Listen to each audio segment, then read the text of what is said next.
morning, Year 4-5, it's Mrs. Gaines, about to read you Chapter 3 of our class novel, which is Street Child by Berlie, Doherty. Now, there will be some words in here that might be unfamiliar to you, but you can look up the definitions with your dictionary or use the computer.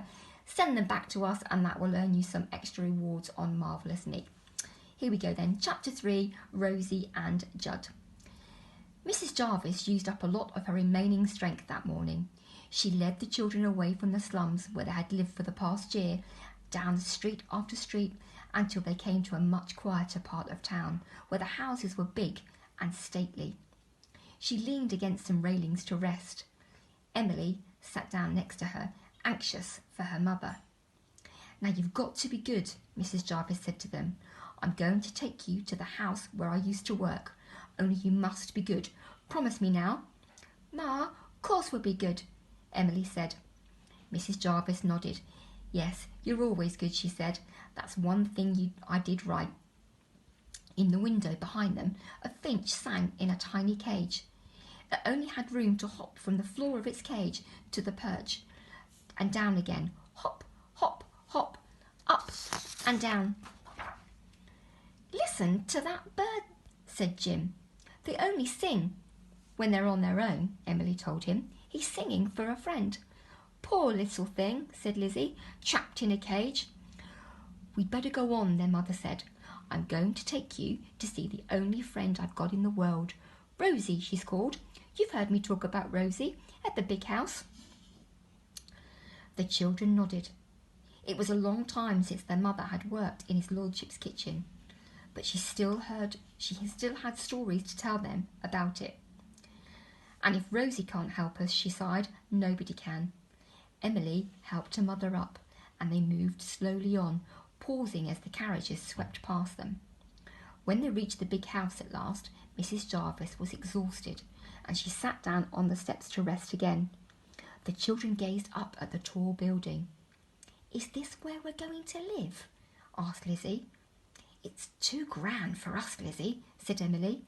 Even though she was only 10, she knew that families like theirs didn't end up in houses like these. Jim's eyes were fixed on something he could see on the top steps just by the front door.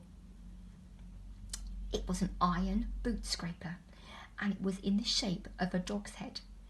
The huge snapping mouth of the dog was wide open so that people could scrape mud off their boots in its teeth.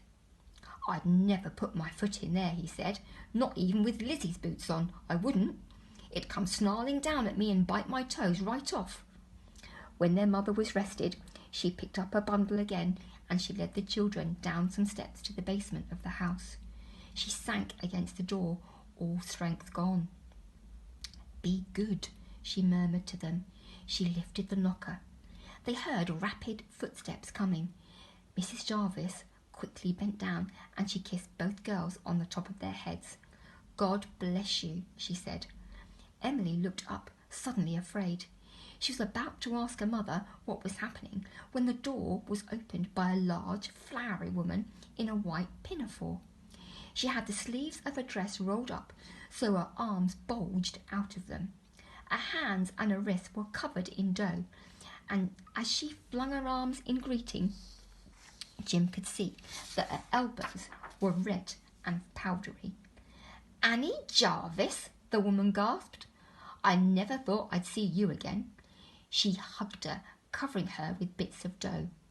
"You ain't come looking for work, have you, after all this time?" "Judd's going spare, she is, looking for a new cook. She's just got me at it, and my dough's like a boulder. You could build cathedrals out of it, and they wouldn't ever fall. She'll soon put me back on the serving upstairs." While she was talking, she hauled Mrs. Jarvis and the children into the kitchen, and she set stools for them round the stove, balancing herself on a high chair and scooping up more flour. She pushed aside the mixing bowl and sat her elbows on the table, beaming across at them, and then her smile changed. She reached over to Mrs. Jarvis and she put her hand onto her forehead. "Hot." Her voice was soft with concern. "You're so hot, Annie, and you're as white as snow." She looked at the children and at the bundles of clothes and belongings they were still clutching. "You've been turned out, haven't you?" Mrs. Jarvis nodded. "You got anywhere?" "No." "And you're not fit for work, you know that. There's no work left in you, Annie Jarvis." The bell jangled over the door, and Rosie jumped up and ran to the stove. "Lord, that's the coffees, and I ain't done them. Anyone comes down, and you duck under that table quick, mind," she said to the children. The bell rang again. All right, she shouted. "His lordship can't wait 5 minutes, can he, while I talk to my friend here?" She glanced at Mrs. Jarvis again, her face puckered in frowns. "My sister, as good as. No, he can't wait. His lordship waits for nothing." As she was talking, she was ladling coffee and milk into jugs and setting them on a tray. She rubbed her floury hands on her pinafore, took it off and changed it into a clean one. As a quick afterthought, she poured some